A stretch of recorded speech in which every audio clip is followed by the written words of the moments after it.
Buenos días, en esta oportunidad le vamos a presentar el caso clínico número 3. Los integrantes somos Catherine Camaño, Francisca Espinosa, Carolina García y quien les habla, Samar Fontealba.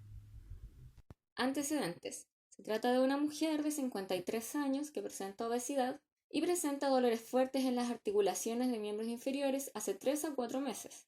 Presenta dificultad de movimientos que involucren articulaciones, como por ejemplo subir escaleras. Parestesia hace 3 o 4 semanas, dolor bilateral en ambas extremidades inferiores, erupción cutánea en ambos pies hace 5 días, sensible, palpable y eritematosa. Además, no se observan antecedentes febriles, ni de uso de drogas, hemóptisis, sangrados gastrointestinales, hematuria ni oliguria. Tampoco se observan linfadenopatías. Luego de esto se le otorgan corticosteroides por 3 meses. Dentro de los antecedentes de laboratorio podemos ver que el factor reumatoide se encuentra elevado, anticuerpos anti-CCP también se encuentran negativos, la hemoglobina se encuentra disminuida, la velocidad de eritrosedimentación elevada, la urea se encuentra normal, pero la creatinina se encuentra levemente elevada, ANA se encuentra negativo, ANCA-P positivo, mientras que ANCA-C es negativo, y biopsia de erupción cutánea presente a ambos pies posee un infiltrado perivascular predominante de neutrófilos con pocos linfocitos y eosinófilos. Interpretación y diagnóstico. La biopsia de erupción cutánea es sugerente de vasculitis por el infiltrado predominante de neutrófilos. En primera instancia se pensó que se podría tratar de una infección. Anticuerpos antinucleares.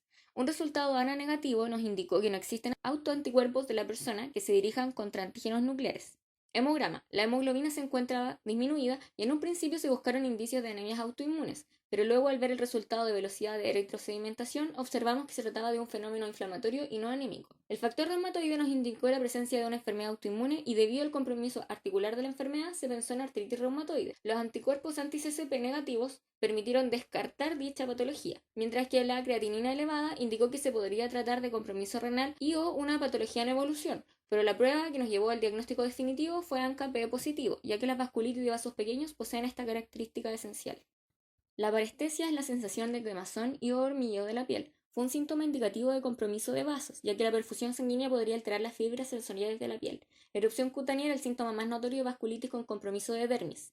El dolor bilateral, la dificultad de actividades y el dolor articular en un principio indicaba una enfermedad de tipo articular como artritis reumatoide, pero en conjunto con el resto de los exámenes y síntomas se confirmó que se trataba de dolor de masas musculares y déficit de fuerzas.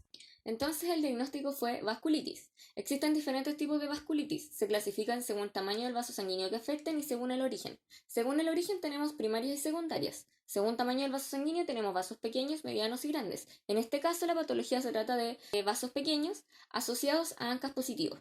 Su etiología puede ser por infecciones por hepatitis B y C, leucosemias, reacciones del organismo a ciertos medicamentos, reacción del sistema inmunológico por enfermedades como lupus y del tejido conectivo mixto e infecciones virales ya que ocurren reacciones cruzadas. En México se realizó un estudio a 59 pacientes donde se obtuvo como vasculitis principales las secundarias seguidas por las primarias. Y en las causas más comunes, además de las anteriores, está la neoplasia, enfermedad inflamatoria intestinal, otro eritema elevatum duodenum y crioglobulinemia.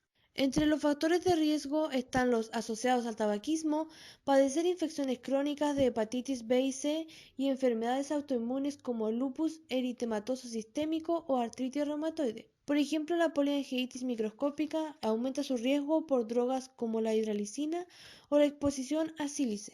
En cuanto a su epidemiología, en Latinoamérica se han publicado aproximadamente 750 artículos, de los cuales 10 son estudios de casos de México, Brasil, Chile y Colombia, pero no hay investigaciones donde se evalúe su prevalencia e incidencia. En Brasil, Colombia y México, la principal vasculitis es de Takayasu.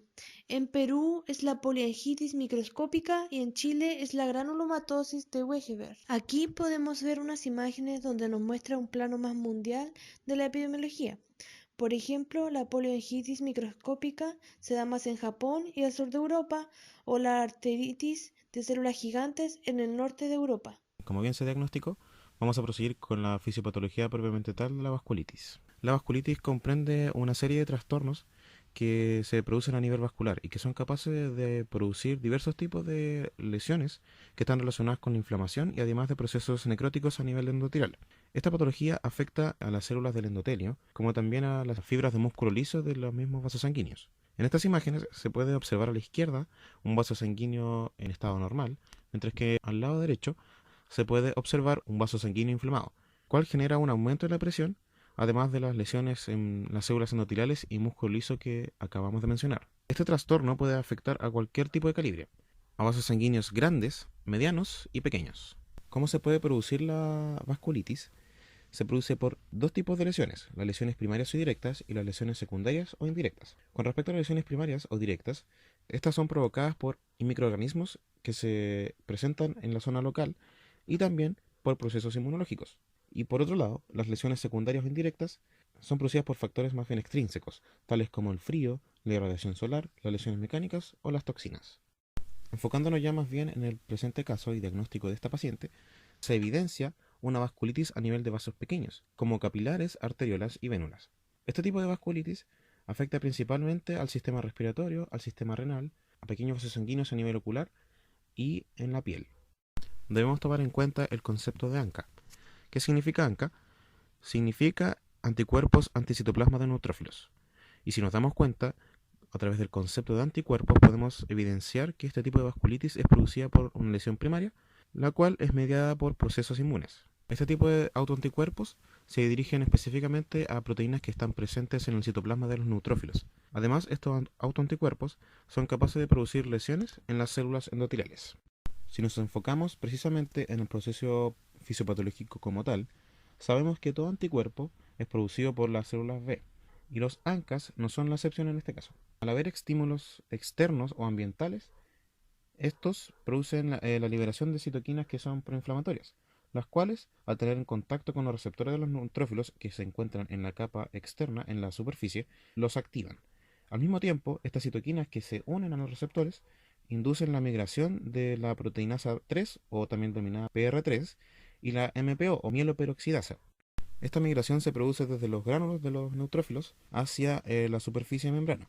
Debemos recalcar que PR3 y mieloperoxidasa son antígenos específicos para los ANCAs. Por lo tanto, al momento en que se produce esta migración y ya se presentan estas dos proteínas a nivel de membrana, los ANCAs van a interactuar con estas proteínas a nivel de membrana, haciendo que se produzca la adhesión de los neutrófilos al endotelio a través de sus integrinas. Luego de esto, se produce una liberación de diversos factores a nivel endotelial, como lo son las especies reactivas del oxígeno, enzimas proteolíticas y también la activación de la vía alterna del complemento, lo que genera la liberación de más citoquinas proinflamatorias por parte de los neutrófilos, además del reclutamiento de más neutrófilos, produciendo así la vasculitis como tal, a través del daño endotelial y la inflamación. Bueno, los hallazgos de laboratorio, vamos a empezar con el hemograma. El hemograma vamos a evaluar si existe algún tipo de anemia en la paciente. Generalmente la anemia que se presenta es normocítica normocrómica. Vamos a evaluar las plaquetas y la VHS elevada, ya que la vasculitis siempre es clásico de una VHS elevada. En el perfil bioquímico vamos a evaluar el compromiso renal, hepático y muscular. Para el compromiso muscular vamos a evaluar la CPK, la LDH y la creatinina también, que nos va a denotar el rompimiento de las fibras musculares a través de esta prueba.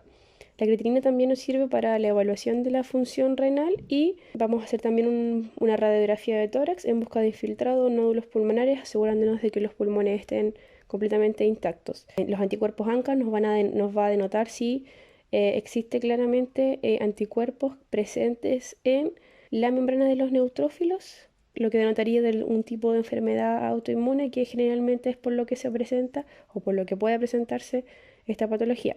La serología de hepatitis B y C también es importante, ya que la vasculitis puede darse secundaria a una de estas infecciones. La detección de anticuerpos ANCA se realiza por inmunofluorescencia indirecta. Generalmente involucra una reacción de hipersensibilidad mediante la producción de autoanticuerpos de clase IgM o IgG. Este grupo de anticuerpos son los más importantes reconocidos, ya que en la enfermedad de la vasculitis es un indicio seguro de esta enfermedad. Estos anticuerpos son dirigidos al citoplasma de los neutrófilos y también podemos encontrar anticuerpos anticélulas endoteliales. Los ANCA son detectados por técnicas de inmunofluorescencia, como habíamos mencionado, y reconocen los patrones en el caso de C-ANCA, un patrón citoplasmático, y P-ANCA, un patrón perinuclear. También se puede detectar con los antígenos blancos de los ANCA a través de técnicas de ELISA. La vasculitis, lo más importante o la más común es la enzima MPO, que es la mieloperoxidasa y que se presenta en el patrón PANCA. En las imágenes también podemos ahí observar los patrones que se pueden encontrar en los dos tipos de anticuerpos. En la siguiente imagen también podemos encontrar un anticuerpo anticitoplasma de neutrófilo, por lo cual es un CANCA. Y en la siguiente imagen podemos encontrar un PANCA positivo también, que es un patrón perinuclear. Se puede distinguir la diferencia entre ambos patrones. Generalmente para el diagnóstico de vasculitis tiene que existir la presencia de PANCA. Ya detectado la presencia de esto, se confirma tras una biopsia. La biopsia se realiza a través de una inmunohistoquímica, que es una biopsia generalmente de piel o de riñones. Se toma el tejido, piel o órgano afectado y se analiza con una técnica que nos permita identificar los antígenos en el caso de que usemos un anticuerpo unido a un tinte o a una enzima. En el caso de que usemos un tinte fluorescente o un fluoróforo, vamos a leer esto con un microscopio de fluorescencia. De ahí podemos ver los patrones también asociados a lo que es las alteraciones que se pueden encontrar en la piel o también en lo que es los riñones. Anticuerpos antipéptidos citrulinados cíclicos. Este es un anticuerpo que se produce cuando el metabolismo de la arginina lleva a la formación de péptido citrulinados cíclico, que es un compuesto anillado. Este anticuerpo se ve frecuentemente en personas que tienen artritis reumatoide. En este caso nos permitió descartar dicha patología. La detección de este anticuerpo es cuantitativa y semicuantitativa mediante ELISA, usando como muestra el suero del paciente. Los pocillos de ELISA ya contienen péptidos citrulinados cíclicos. Primero se incubará el suero diluido del paciente con los pocillos. Si hay anticuerpos, se unirán a los antígenos del pocillo y mediante un conjugado anti-IgG humana unido a peroxidasa de rábano picante se revelará la reacción. Al adicionar el sustrato, la reacción se torna colorimétrica y se podrá medir en un fotómetro. La intensidad del color será proporcional al anticuerpo presente en la muestra. El factor reumatoide es un autoanticuerpo de tipo IgM presente en al menos el 80% de pacientes con artritis reumatoide. Su utilidad es diferenciar entre artritis reumatoide y otras enfermedades autoinmunes. Sirve además para monitorear el progreso de artritis en estos pacientes. Se puede realizar de forma cuantitativa o cualitativa. La forma cualitativa involucra una aglutinación en látex, mientras que en una medición cuantitativa involucra una serie de diluciones para luego poder medir numéricamente la cantidad de factor reumatoide en la muestra. Los síntomas clásicos asociados son fiebre, dolor de cabeza, fatiga, adelgazamiento, molestias y dolores generales, sudoración nocturna, erupción cutánea y problemas en los nervios como entumecimiento o debilidad. Estos dos últimos síntomas nos podrían dar un indicio o una sospecha de vasculitis. Con respecto al tratamiento en nuestro país, este debe comenzar en etapas tempranas para evitar futuras complicaciones y la posible muerte del paciente, y generalmente suelen administrarse corticoides, el cual debe ser disminuido a medida que avanza el tratamiento, dependiendo del nivel de la enfermedad, es decir, si es más localizada o más generalizada, y además de si es precoz o es más severo.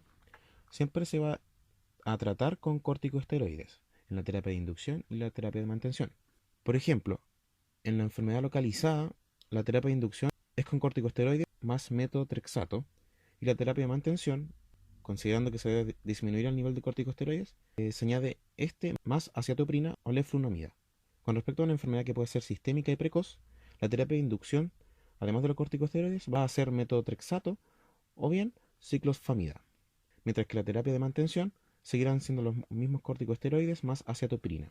Con respecto a una enfermedad ya más generalizada, la terapia de inducción comenzará con corticosteroides y ciclofamida, mientras que la terapia de mantención serán los corticosteroides más acetoprina o microfenolato mofetililo.